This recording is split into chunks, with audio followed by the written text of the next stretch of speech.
અગત્યના સમાચાર। ગુજરાત સિંધી સાહિત્ય એકેડમી સિંધી વિભાગ આર્ટ્સ ફેકલ્ટી દ્વારા મહારાજા સયાજીરાવ યુનિવર્સિટી ખાતે સિંધી લોક સાહિત્યનું આયોજન કરવામાં આવ્યું। Shri Aurobindo seminar hall faculty of arts Maharaja Sayajirao university Sindhi લોક સાહિત્ય સેમિનારનું આયોજન કરવામાં આવ્યું હતું।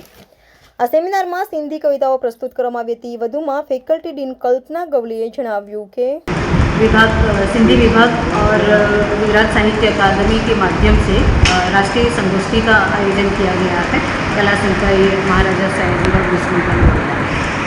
और इसका विषय है कि सिंधी का लोक साहित्य। और हम जानते हैं कि साहित्य से पहले अगर कुछ सबसे पहले आया है तो मौखिक साहित्य है, लोक साहित्य है।